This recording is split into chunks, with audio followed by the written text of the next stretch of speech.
What up, fight fans? What up, fight fans? What up, what up, what up, what up, what up?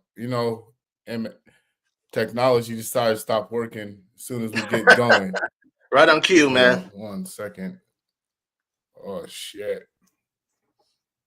All right. We got. All right. I don't know what happened, man. Your power, brother. Your power. Let's see. Let me on.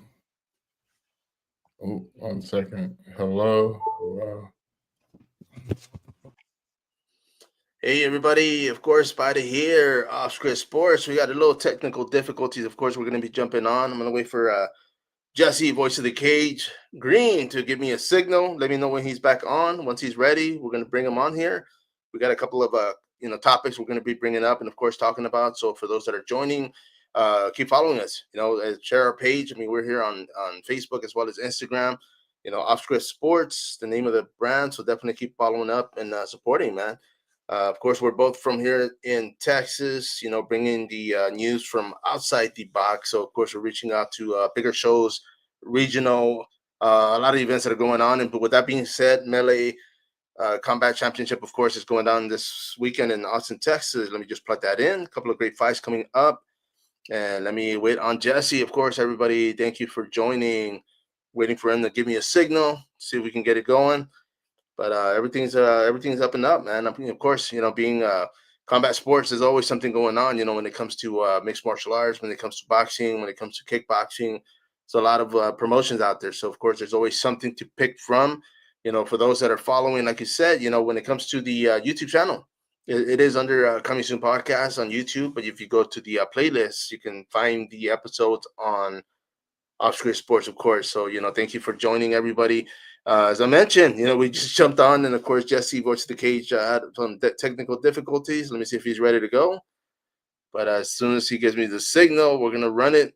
Got a couple of topics, and see if we can get this going, man. So of course, hope everybody's great. It is Friday, so of course we got a couple of things going on. If you're on here, definitely follow up. Have questions, drop them. If you want to jump on, if you're a fighter, if you're a coach, definitely let us know what's going on. Let me see if Jesse can hear me. Are you ready to go? Let me see if I can get him right quick, guys. If you're ready to go, brother, give me a thumbs up. All right, here we go, guys. Let's get ready. What up, fight fans? How you doing today? Jesse, the voice of the cage, Green here. I'm with Mario. I had some interruptions. Goddamn, man. Technology. It worked. We just had a 25-minute conversation. We were talking. We were jabbing. Everything was going great. We were like, we're about to have the best episode we're going to have. And then lo and behold, here he goes right here, right before we're about to get cut on, smack dab in the middle of life. Hey, stop working. I don't know. I guess I'm running too much juice into my inverter or whatnot. But nonetheless, guys, we're here. We're back. I want to say this is episode 8, and we want to thank you for being a part of the show. We want to thank you for being here. First, we want to thank Thirsty Vaquero. If you don't have the drink to get spice, guys, that is the drink of life. I want you to look right behind Mario, right behind that beautiful, beautiful smile of his, and see the drink there. Go out. If you like more information, go ahead and hit up Mario Spider Gray for more information. But jump right into the show, guys. We're going to be talking UFC. UFC 313 is right around the corner. We're looking at one of the biggest, I guess, names in combat sports. Alex the Poitin Pierre versus Ankalaev, Mohamed Ankalaev, which is one of these fights. Magomed Ankalaev, which is the number 1 contender out of Russia. Which this fight, Mario, when I look at this fight, I have the vibes of a Rocky movie. I'm getting the vibes of like Paris coming in, like the Apollo Creed. He's out across the country. He's everywhere to be seen. He's the guy to be watching right now. He's in Australia at UFC, backing up his buddy Sean Strickland. He's hanging out with Drake. He's shaking hands with the top fitness players in the country. He's around a lot of lavish things and doing all the things in life that you wouldn't expect to see somebody who's getting ready to get into the fight. He's getting ready to get into a fight. And with that lifestyle, how do you think that, or do you think that is that been maybe a problem or something that we're looking at that he should be worried Man, I about? mean, when it comes to fighting, I mean, yeah, distractions, bro. I mean, I think Randy Couture, like back in the day before he fought Josh Barnett, he was actually doing a movie, and he said his only regret was that he didn't take somebody with him to the set to work with, because right after the movie was done, he only had like, I think it was like a month to get ready, man. And so yeah, if you're busy doing other things, I mean, obviously you're not training. I mean, is the guy a professional? Is he ready? Yeah, that's Alex Pereira, man. But I mean, his opponent, dude. I mean, it's no joke. If he's not physically ready, mentally ready, man. I mean, he could get dethroned, dude, and it's gonna be interesting. But when we look at that, and we talk about being thrown, and I don't think that that's Alex. I don't think that he's worried about it. I don't think he's going into this fight. He has never been a fighter to be worried about being knocked out or worried about losing. I think that he knows that that's the fight game, and that's just where the game is. It is exactly what it is. You saw him he had a belt. His last real loss when we were looking at him that's fighting Israel. We look at that UFC. We look at that knockout, and you would think that who could come back from that. But when you look at the run that he went on or that he's gone on, the people that he's fought after that loss, whenever he went up, he moved it, made the immediate move, he went up to heavyweight, he fought Jan Blachowicz, then Blachowicz in December. I think it was 3 months later in July, where he went on to have one of the best runs in a year, to where they ended up claiming gold at the end of the year in November against Yuri, the way he went on win the heavyweight. Through the hammer fist and elbows in the second round. Yeah, I mean, just that alone, it says that guy, he does not fear anything, but he knows that he's here today, gone tomorrow. So I think that he's gonna live the life that he wants to live, and I think that this may work for him. And we were talking about it earlier, like, well, what's next? And I was like, I think he wants to be a movie star. And he's like, never know. Like Never know, man. Going out and being in the movies and being in films and being a star. And I was like, well, what do you want to be a star at? Brazil or the States? Hey, whichever one pays more, bro. I mean, we mentioned that earlier, and I'm gonna say this though, man, because when it comes to him being, like I said, I mean, he's obviously the champion. I mean, he's got the title. There's been fights. The one that comes to mind is when GSP lost to Matt Serra. That was here in Texas, man. And Matt Serra, he dropped his guard. He didn't feel threatened. And what happened? He got caught, man. And that's the thing. It's a fight game. It can be that one punch you don't see, that one punch that you don't block, and anything can happen. And I mean, whether or not he can get dethroned, I mean, that's up in the air. We're gonna have to wait and see. But if he's not out there training, and and a lot of it too, man, because it's one thing if I'm getting ready for a fight or a game or whatever, like I'm training physically and mentally, so I'm mentally in the fight or in the game.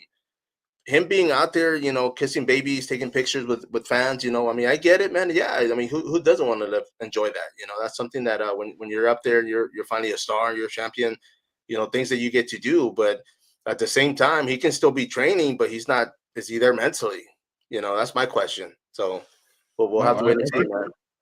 I do think that's going to be the question on everybody's mind, but I also think that after when you've been doing it for so long, and you've been doing it for so long the right way, that you may just be coming in underestimating your opponent because he's going in there with the Russian dog. These guys don't mind being hit. They don't mind. No. He's going in there with one goal, everything that he wanted.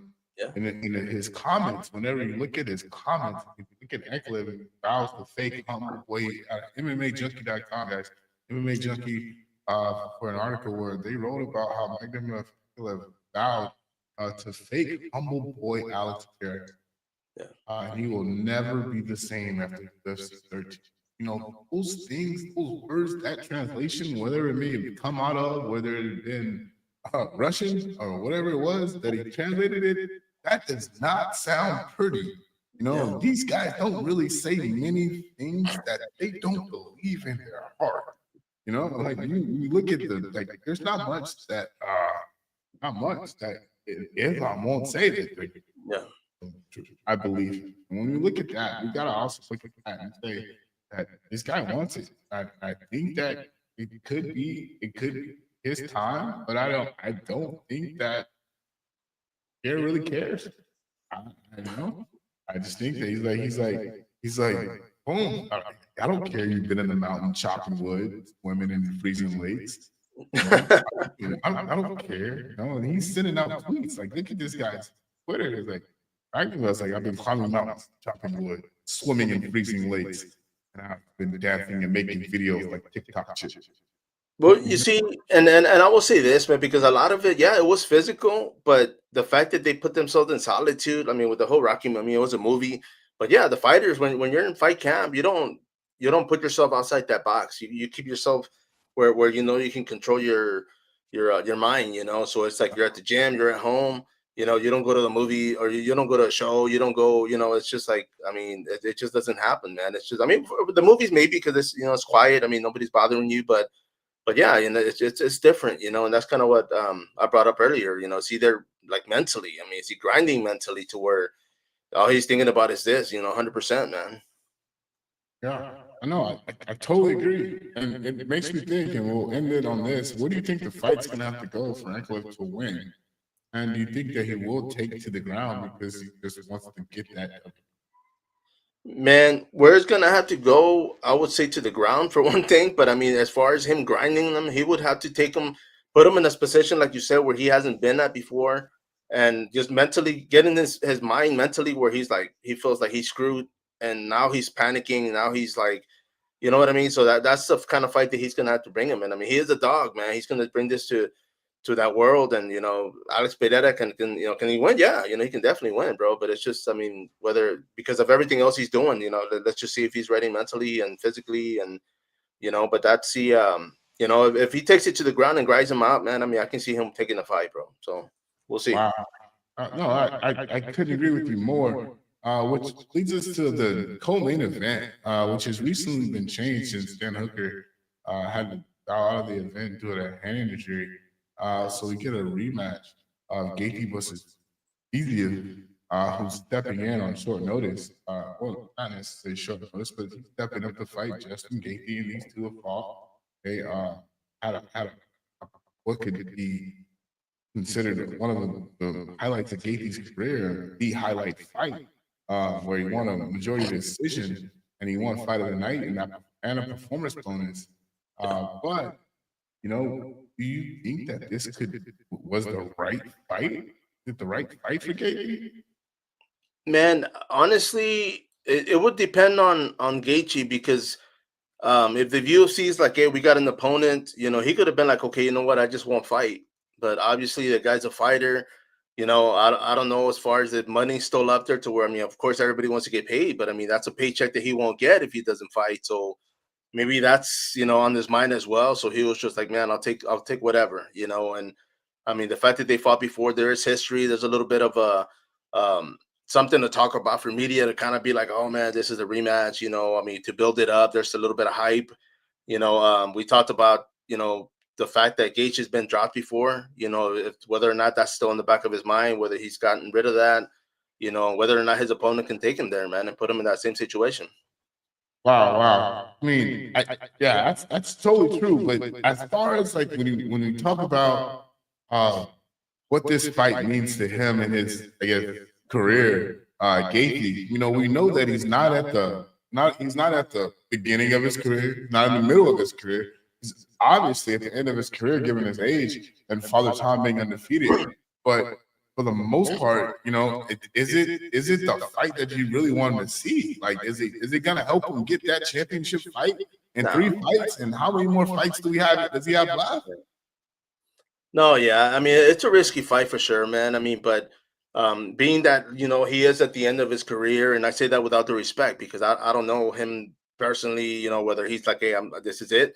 But I would say like right now, it's probably just more for me. If I was in that position and I'm just like, you know what, the UFC gave me another 4 or 5 contract.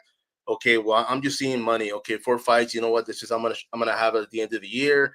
Let me invest it. Let me make sure there's revenue. You know what I mean? When I retire, there's revenue coming in, and I don't have to fight anymore, man. And I can leave, living peacefully and enjoy life, dude. Because of course, with the fighters, man, it's always the toughest decision is to finally say, okay, I'm done. Because nobody wants to quit, man.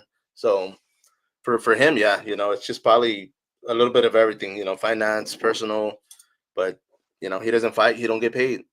Yeah, you're right about that. But this guy right here, Visor, I think he's coming back. I did see some battling on Twitter, and they were talking about how this could be they're really going to test each other's nose jobs out and see who has the better nose job.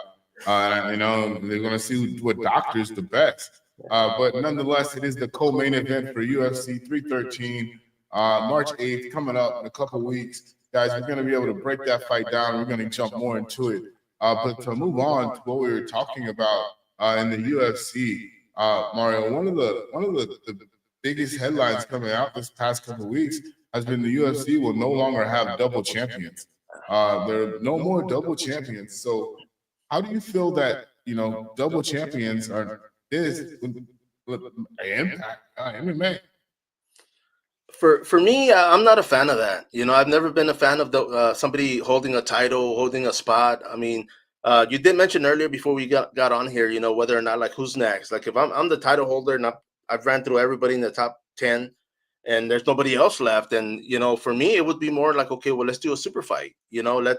If I'm the best at that weight class and there's nobody else that the promotion can offer me, then I would do a cash weight and fight somebody if I'm on 155, I would fight somebody at 170, at 165, or you know what I mean? Like I would make it interesting, stay active, but at the same time, not be holding up any spots, dude, because whether or not the top 5 are worthy of a title, I mean, they're still the top 5, so somebody's got to be worthy.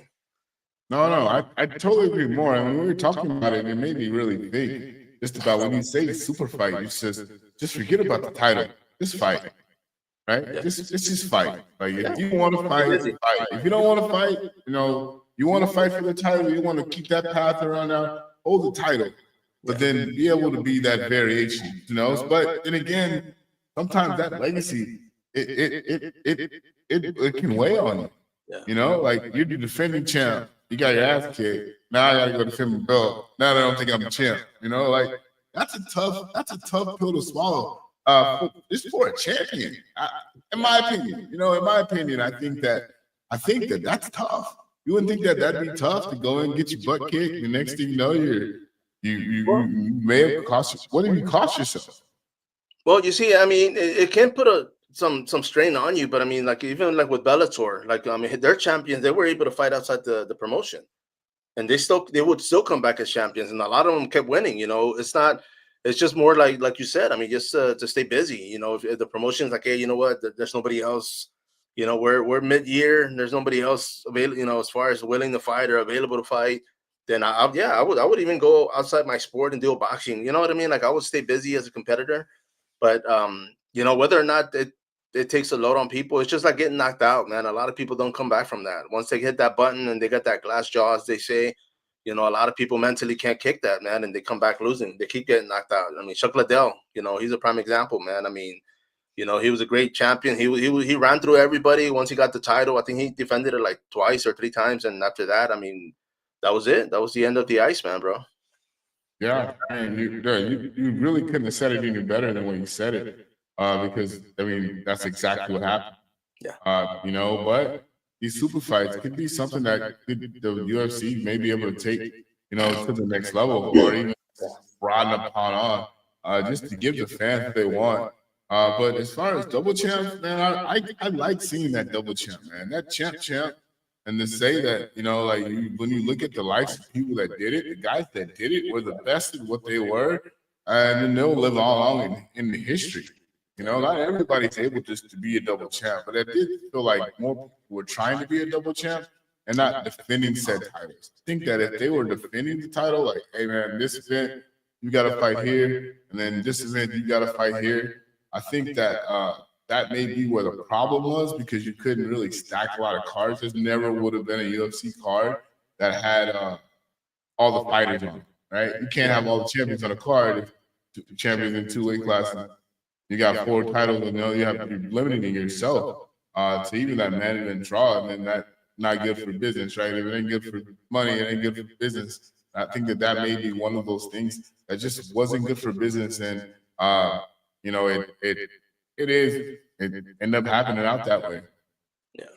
All right. For sure. Guys, we do have a special guest coming on. He actually locked in. We're gonna get Gage in. Gage is gonna come join us at the 4 o'clock hour. We're gonna get to talk about Gage's career, his jump to the pros. So stay tuned to that. That'll be coming up in just a few more minutes when we get him on and we get him ready to talk about it. Guys, we want to thank you for joining us today. We want to thank you for being a part of the program. We want to thank you for listening. These shows we do need to get, in our flow of getting them out a little more quicker, a little bit more. But guys, we appreciate you for listening. We appreciate you for chiming in, and we appreciate you for being there. We got a few events coming out in the recent, in the next month. Whether we got the Amateur Fury Series coming out. We got Dorian Bryan fighting for the main event title on the next Fury Amateur Series card. We got a PGL event with Tapper Scrap. Tapper Scrap is promoting that March 21st. And Fort Lavaca, Texas. Grapplers of all kinds. Go ahead, win some money, win some cash. I'd love to introduce you. I'd love to set the stage for Reckless Grappling Abandoned and to see you win that title and bring home some cash for your people. It's an all ages event, guys. But if you do get there and you do have that people that are at white belt and just want to go out and roll around, get affiliated with a gym, these grappling series are a good way to get off some stress, get out there, show you what you got, and do it in a fun, friendly atmosphere. Win some money doing it. Good for kids, good for all ages. I'm not sure we'll be there. I'll be there for sure. But we do got a nice event coming up, April 12th. I want to say. April 12th, Tapper Scrap 12, live at the Fairgrounds Prayer Center. I think we're going to Robstown one more time. We're going back into the dome, man. We shook the dome. We broke it down. That was a great show. It's actually one of my favorite venues to be at. It's big, guys. So come out, support. There's not a bad seat in the house. Surely to the Met, 15 fights on that card. It's going to be one for the ages. But we're going to take a quick minute break, guys. We're going to get Gage on, and we're going to jump right back in. We're going to knock out this last segment of the show. Guys, so stay tuned. You got it. Give me a second, guys.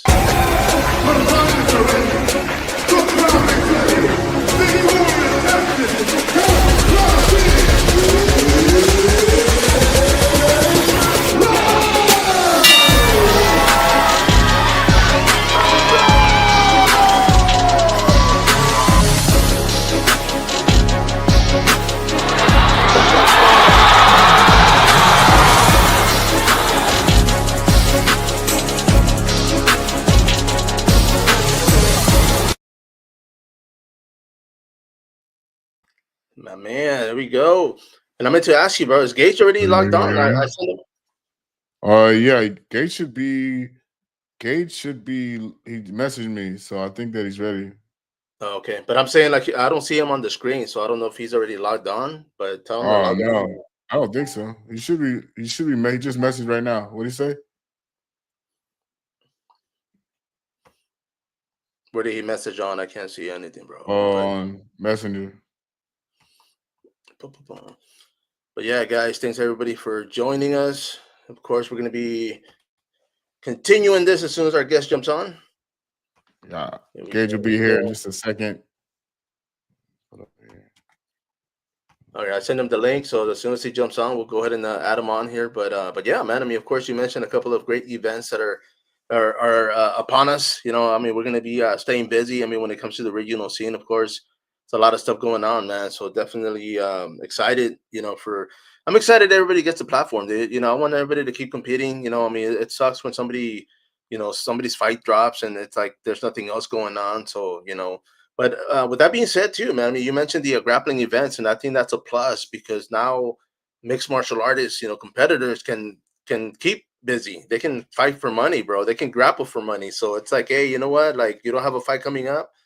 Get in the grappling circuit, get an opportunity to work on your grappling skills, defenses, offense, and make some money while you're at it. No, I totally agree. The grappling scene, I like it, but I also know that the more mainstream that they make it, the harder it's going to be to have these events right now. So at 10-10, it's I don't want to say infancy stages of it, but since it's in a non-mainstream format right now, that the commission is just going to turn a blind eye. But whenever they look to see about how can we take I need to take my pound. I need my pound. I just hate it that whenever All you right. see the benefit of it, it's gonna stink. No, yeah, we got Gage on, man. You ready to bring him on here? Let's do it. All right, everybody. Of course, stay tuned. Here we go. What's going on? What up, Gage? How you doing, buddy? Doing good, my man. Man, living the dream. Sorry about yesterday, man. I can't believe this crazy stuff happens, but we're neither here nor there. It's glad to have you on. Gage, we've been building this up for a bit, but I just want to thank you for joining us today. You've done a lot since we last actually engaged and talked. You went pro. You fought a couple of times. You had some, you've been dealing with life, growing, evolving, and doing all those fun things. But you actually did a podcast and where you were actually talking about your journey, your journey and why you do and why you fight and the reason why you fight for and how you're fighting for those who can't fight and you're fighting against bullying and you want to see your grandparents. You're making these people so happy by just being you and being genuinely yourself. But I gotta ask, what made you want to take the pro journey? Man, I mean, it's about time now, bro. I've been doing this. I've come up on 5 years now. I was active as an amateur for about 2.5 years. 12 amateur fights. Fought for multiple titles. I won one. And it's time to just get paid, bro. Like if I'm gonna take punches and risk my life there every day, I might as well fucking make some money at this.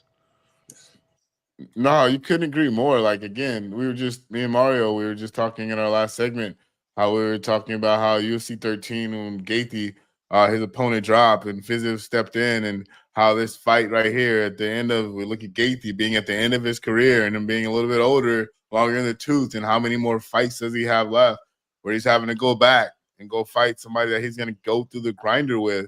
But as a fighter, whenever you get in that mind or you get that mindset that you're fighting someone, how does it feel to change? Like, what do you go through? What's the process like? Like through a fight camp? Yeah, to go to the camp fighting one person. I'm gonna fight fighter A, and then 3 weeks later, promoter comes in, hey Gage, opponent drop. I got you another fight. It's a guy you already beat. He's not really gonna help your rankings. But I need you to fight him. Man, in that situation, like, I mean, it depends on where you are as a fighter and what your ranking is. You have leeway to be like, I'm not gonna fight that guy. I already beat that guy. I already proved myself. He does nothing for me. You know what I'm saying? For me, I've never had to fight the same guy twice. I've definitely had like people like pull out like multiple times within a fight camp, and I've had an opponent switch 3 times, and then I finally got an opponent locked in 3 weeks before I'm fighting. Yeah. Same thing. Like I've taken a fight on 2-day notice when I was like, whatever, didn't even know who it was, and then I was like, okay, well, let's go.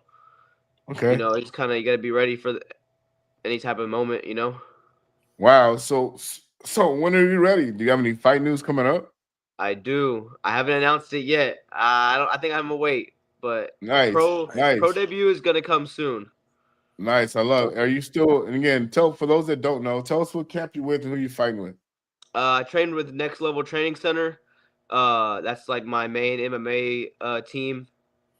I do go to a couple of jiu-jitsu gyms during the daytime, but I rep Next Level. Nice. And I guess you'll be repping them throughout your professional career.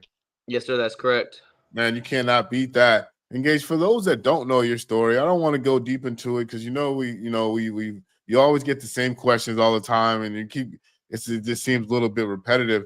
But I wanted to get your thoughts on being that fighter. And we look at the 313 matchup, when we're looking at Alex Pereira and his opponent and Magomed, and you're looking at Magomed as just that up and comer. We recently talked earlier today about being that guy that's like going to fight the guy, And when you're going in, you look at Alex and his lifestyle right now is a little bit more lavish. It's a little bit more fun.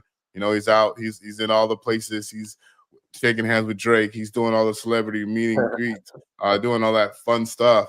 But when you look at his opponent, you see the guy that's in camp. You know, you see him focused. You see him ready to go. He's like, I'm swimming with sharks. I'm in freezing lakes. I'm doing everything it takes just to be in the moment to get ready for you, and this is what you're doing to me. Do you find that as a maybe disrespectful in the least, or what do you see like when you see these types of things from maybe your opponent? What's your mindset? I try not to pay too much attention to it because they're their own person and I'm my own person, and I'm gonna do what I need to do to take care of business and finish my job. Because at the end of the day, it's me versus you. Yeah. You know, I like to say I see it a lot. People that have nothing, or don't have anything at all, they tend to grind and strive harder than people that have everything in life. Nice. No, I totally agree. But you know, with Pierre being at this age in his career, Mario, maybe you could test. You know, like being in that career and watching these fighters grow and evolve. Uh, how do you think that it can? Do you think that it's for show? Do you think he's trying to get in his opponent's head? What do you think? What do you think mentally? The mind games that Alex is maybe even trying to play with, just living rent free in this guy's head who's training and training. But I think that Alex is training. He's just training in a different way. Yeah, for sure. I mean, that's just probably him and how he lives his life. He probably just does that, you know. There's no telling on, you know, what he does outside of camp, inside of camp, if he's actually training, you know. Once you're at that top though, you can be at the top for so long, you lose you lose sight of like where you really are. You think you're the best because you've been at the top. But there's somebody that's coming for that spot, you know? But it'll also be him just, you know, doing whatever with his life. Wow. Because Yeah. you only have, I mean, this sport is short but long, and you got to put everything into it because you don't have like an off season like you do in football or basketball. You're basically a year-round athlete. And so do you want to like waste 10 years of your life, 15 years of your life fighting this sport, trying to be the best, or do you want to like slack off here and there and do that and do this, you know, with your family, with your friends, you know, your kids? So this fighting is a major sacrifice. I feel like it's this MMA, boxing, any combat sport is probably bigger sacrifice than doing a season sport. Oh yeah, Nice. I agree, man. Let me ask you this though, man. I mean, when it comes to athletes, because one of the things, and this is off subject, but I wanted to bring up was that Gage. I mean, dude, like you ran a commentary with me, you know, for the Tapper Scrap promotion. You've done interviews with fighters. When I talked to you, I saw you as an entrepreneur, man. I mean, you're doing everything to be able to stay in the loop. I mean, whether you know you keep fighting another 5 years and retire, and then you get in the media aspect, or whether you get into a promotion. And I found that very interesting, man, because a lot of fighters don't think that. They're just like headstrong, like, oh, I gotta be a champion. I gotta, you know, but you're actually building a foundation and you're actually setting a something for you to, you know, not so much fall back on, but if you're like, hey, I'm not fighting for 2 months, you know what, I'm gonna do this. You know, you can still stay busy, you can still go help a promotion set up or whatever the case may be, man. But I wanted to throw that at you, man, because I think, you know, that's very interesting for me, man, and I hope, you know, many years, man. I mean, making your pro debut finally, you know, it's going to be it's a personal one for you, of course. Like you say, you want to get paid, but at the same time, you know, you want to be able to keep growing and you know, keep setting your footprint in the sport. You know, not just here in Texas, but all over the world, man. Yeah, for sure. I mean, I appreciate that, man, because like I love fighting, but I want to stay in it like after I'm done. But I don't want to fight no more. Like the end all be all dream or the goal after I'm fighting is to own my own promotion and run shows across, you know, Texas and you know, travel across other states and then run my promotion there as well, you know. But I always want to stay in the loop. I'm like an MMA nerd. I'm all into like the local and the regional scene of MMA. I'm not too big with like the UFC. I keep up with it here and there, not too much, but like I'm very knowledgeable about like what's going on in Texas MMA. No, dude, for sure, man. And that's one of the things I think when I personally first started, man, with the whole TexasFighting.com, it was 2005. The owner then, Chris Lopez Jr. I mean, he was like, I mean, we were all about it, man, because even then, I mean, there were still a lot of fighters, of course, but it wasn't as big as it is now, Mhm. But the fight camps, of course, have exploded, But our thing was like, you know what? Let's just cover regional. Let's push them out. But then we kind of realized that once they make it, they're fighting outside the state. I mean, some of them already were, fighting in Louisiana, Oklahoma, New Mexico. But when they go to the big shows, now that kind of brought us into the bigger promotion. So we're like, damn, okay, well, you know what? Let's just go ahead and cover this event. Two Texas fighters are on there. That's something that I always look for when it comes to a fight card, because they're always Texas, man. They're always out there, competing and putting themselves on any promotion that'll take them. Yeah. Absolutely. And guys, just speak more on that regional circuit. We really knew, the regional circuit, you don't know how small the regional circuit is until you get involved in it, and you're like across like the South Texas, how many promotions are really doing it. But when you ask how many promotions are really doing it, you got to ask how many promotions are doing it right. Yeah. It's hard, like the promotion game is one of those games to where that, it's like it's a dream to sell out a show, it's a dream to have the best fighters on every card, but there, so much goes into it. But we want to give those fighters again a platform. It's about having the platform to do it, because you're doing what 99% of people would do, but you're also, more importantly, you're doing it because you're representing your town, you're representing your city, you're representing your people, and you're really trying to just, take your community and take yourself, make a name for your family. And I think that what this platform is all about, But guys, it says that birds of a feather, we got to flock together. But these guys got to know that all promotions are good promotions, and we just got to watch out for each other. We got to look out for each other, and we got to know that fighters first. That mentality, even coming off of a plus 10 fight amateur career, you know what it means like to be in the middle. You know what it means to be at the top. You know what it means to just start out.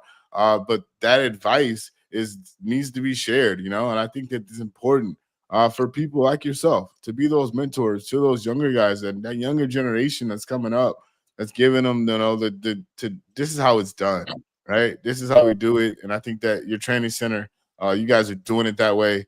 You guys are doing it the right way. You're building for that next generation. You're building for that for that next generation that's gonna take MMA and regional circuit and put that map on the name. Like we want more UFC fighters. We want not UFC fighters, but just fighters that make it just Fighters on in the general. bigger scale. Yeah.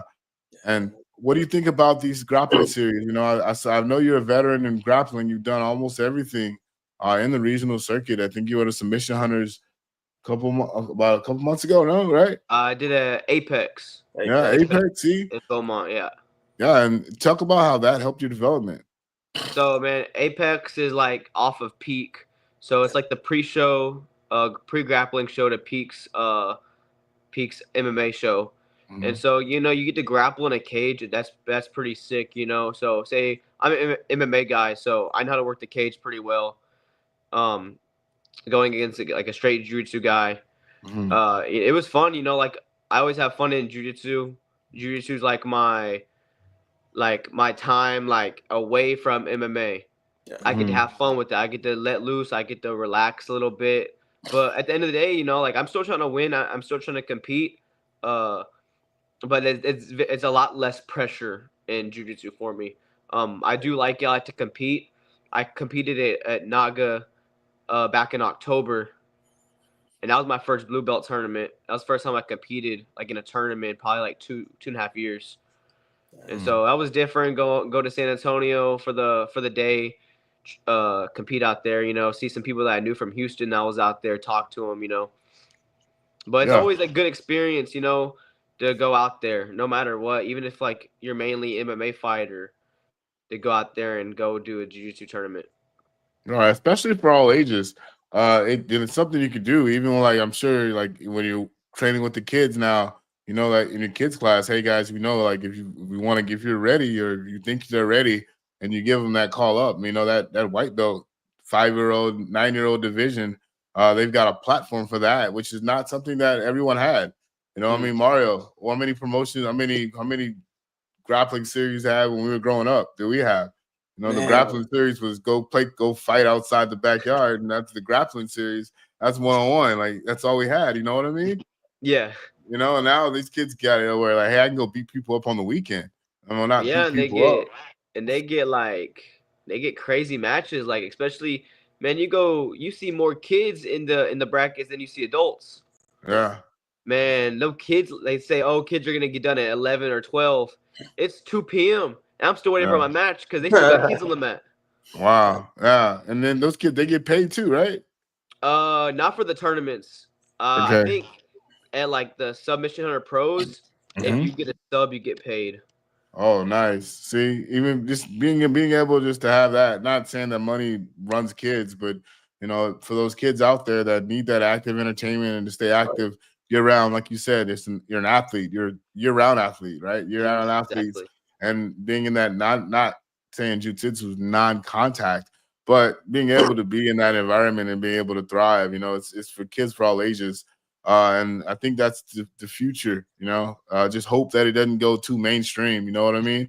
You know, once it goes mainstream and the commission starts looking at it and they're like, hey, man, that looks pretty cool.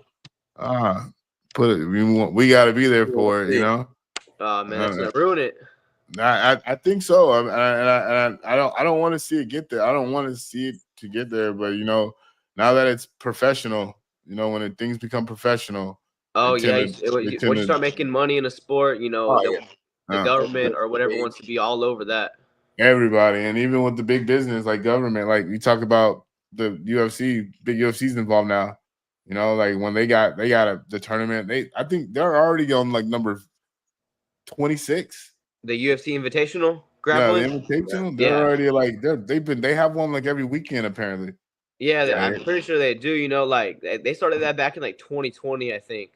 Okay. 2021. All right. Yeah. And okay. All right. Well, yeah. Damn, that was what's called. I remember that guy that came out, the best jiu-jitsu guy one of the younger ones that came out. Forget his name off the top of my head, but he came out. He wrecked havoc and did that. That was pretty cool. But maybe Cody Steele.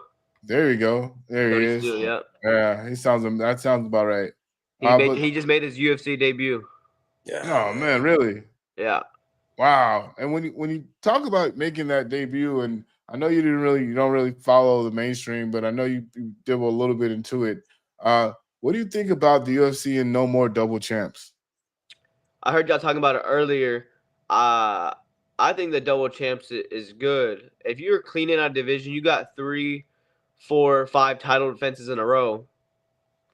Why would you not want to move up and challenge the heavier guy at his weight class? That's just all more power to you. Hall of Fame status, GOAT status. You're not holding up the division if you're fighting like Alex Pereira is fighting, you know? You're fighting every 3 months, defending your title. You see most champs fight one time a year. Yeah, you're right. But if you're fighting 2, 3, 4 times a year as a champion, shoot, why not take a shot at a heavier weight class for the title? You know? Yeah, no, I get that, but we led into it. I was talking about those super fights. So what would be the fight? Like, what would you rather be? Would you rather say that, hey, you're the number one guy, you beat everybody, you Islam, you walk through all 4 people, right? 1, 2, 3, 4, 4 people you walk through. Hey, the next you want to fight guy number 5, or do I give the guy Torre? Do I give the champion coming win up, or do I give him a shot? Why would I give him a shot if I'm cleaning everybody out? Everybody's cleaned out. There's nobody left for you to fight. Yeah, go up the weight class. Go up the weight class and take his title. So you need Islam to go up. Islam should go up and vacate the title and go up. No, keep it. Okay. So you want no more double champs. So what's Islam left to do? Islam, there are no more double champs. He keeps his title at 55 and fights for the 70. And keeps both.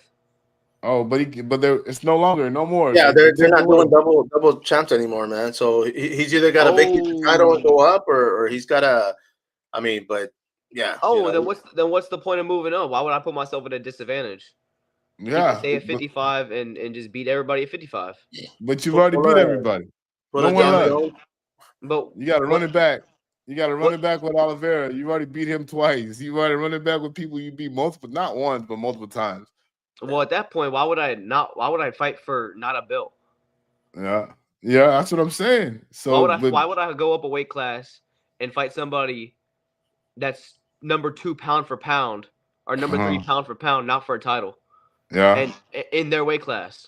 there you go. Yeah, you're right. I ain't doing that for no title. Yeah, that's true. I'm Yeah, gonna fight 5 rounds for no title. they're thinking about it. They may be working on that one. That's intense. But no, I can't agree with you more.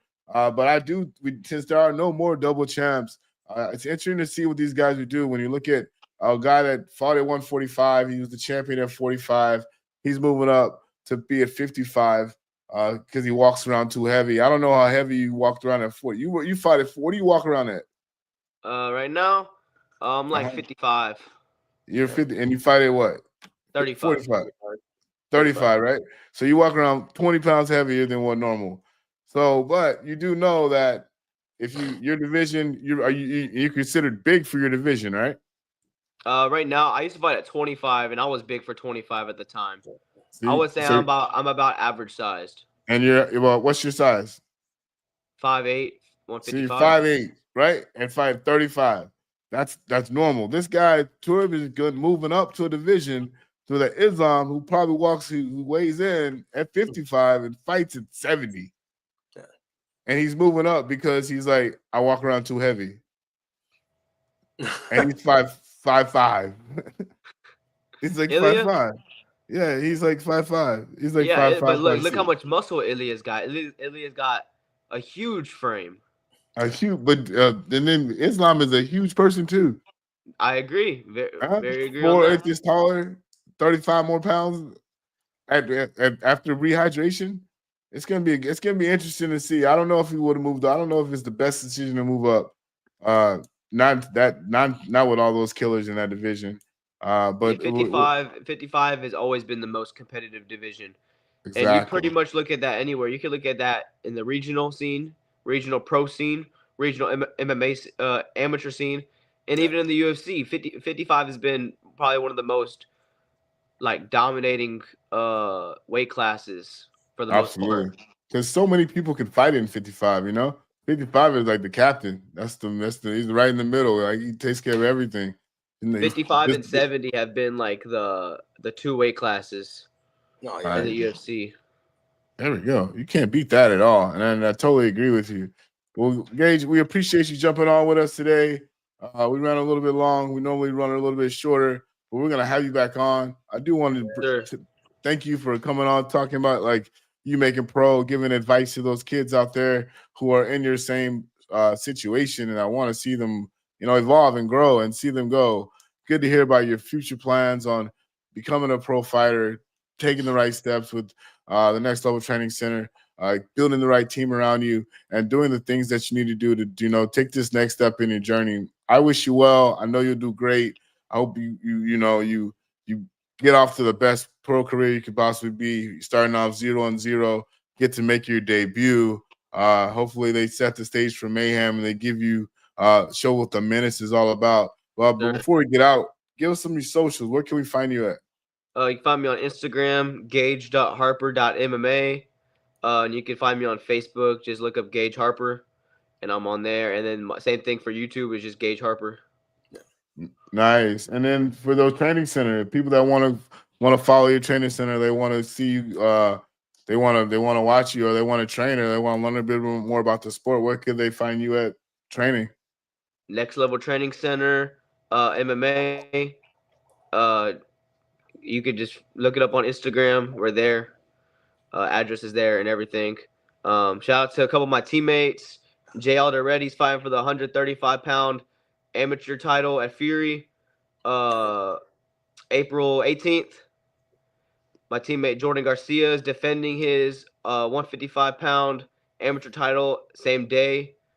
I got a teammate, Jose, just made his debut back in January, coming back for Back in Blood for his second fight. And we lost him. He probably got a phone call, man. But let's see if we can get him back in a few seconds, guys. Let's see. Maybe, Guys, maybe, get it, up. maybe it was Dana White calling them. Dude. Maybe it was Dana White calling him to make sure that he Yeah. gets that call up. That's what we're trying to get that call up. There he comes. There he See if he comes. jumps back on. Here he is right here. But yeah, man, I was gonna ask him. I mean, he couldn't tell us as far as where he was gonna. Well, he couldn't tell us when, right? I He mean, couldn't I say don't know if he when. could tell us- He I didn't- wonder if he could tell us what promotion. what weight class, what promotion, and I mean, see what else he can tell us. So let's see, give him a few minutes, tell him to Yes, jump on. I was sir. just about to ask him too, man, but we'll see. No, I'm sure you'll see. He'll be there. But yes, and then brother. and then we got to get his guys on. We got to get those guys on at his training center to see if those guys can come on, especially the ones fighting for a title. Here we go. The guys that are My the guys fault, that my are fault. in the business. Nah, We man, know it's what good, happened. The phone call happens. Like it happens. Here goes. You're a busy man. As soon You as got people heard 25 you were minutes. going pro, man, promotion started calling you, bro. They're You're like, like, that hey, must be get Dana. him on Dana here, must man. be calling him right now. Oh, so Yeah. Jose Alcantar, and then I'm not too sure who else is on that card. And then my teammate Brian is gonna fight on the same pro card as me, making his pro debut as well. Oh, nice. Heck yeah, dude. And so Let that's me- what let I me- think it's all active right now. And one more thing, shout out to my sponsors, Paradox Roofing. They've been a long time sponsor for me. Exclusive IV and drip. And then as well as Jits Up Gear. That's where I get all my fly gear when I fight and everything. That's why I be looking so fly in the cage. Nice. Mm. Hell yeah. Who Dude, does your hair? You do. Who You does my got this hair? nice little red swoop in your hair every time you fight. So my haircut. He used to train with us about 2 years ago, but he doesn't train no more. But he cuts my hair. He makes me fresh. I just got a haircut today, and then the person that does my hair is my coach's daughter, There you and go. she's got her cosmetology license and all that, so she's official with it. Well, Mario has a couple questions for you. You actually gave it to us, but we're just gonna ask now. Go ahead, Mario. Yes, bro. I mean, my question was as far as can you tell us what promotion you're going to be making your debut in? Fury, Okay. And as far as weight class? 135. Okay. Just wanted to double check because I know you couldn't tell us as far as the opponent or anything else. We'll definitely be waiting for that news ourselves, but that's what I wanted to know, man. So definitely best of luck, brother. Thank you. Wow. Yeah, we definitely want to get to. We actually want to get you guys on, the guys that you mentioned, bring your teammates on, and get to talk to them about their journey in MMA, their title for upcoming title fight. So we'll send some shout outs to them. We'll actually do some interviews, and we'll get that set up in the near future. So look out for that interview coming up with the team members from the training center that are going to be on, and we can have them on. Gage, help us out with that. We love to film in the gym. Anytime you're at practice, or, you guys just want to get in 10 minutes in the middle of practice, it's just there. Just to talk about the journey, talk about the camp, and talk about just give those guys a platform, because again, that's what we're about. Me and Mario both know that we're all about the local regional guys before we're about the UFC. It's just, shows are few and far between. Some shows happen, some shows don't happen, but we're in the lull season of shows, so there aren't that many shows going on regionally right now. But we are here for you. We want to get those guys on and get in there talking to them. But thank you so much, Gage. We appreciate you, buddy. Yes, sir. One more thing. Shout out to a couple other teammates. Devin Williams, El Chef. He's a beast in the 85 division. Kyle Steele. She's at 115 at our team. She's a freaking dog. We got a couple up-and-comers about to make their debut soon, so watch out for those guys as well. Sweet, brother. And that's it. That's all I got. No, you All got right. it, man. We appreciate you, brother. Thank you. Yes, sir. I appreciate y'all. Have a good one. Later, brother.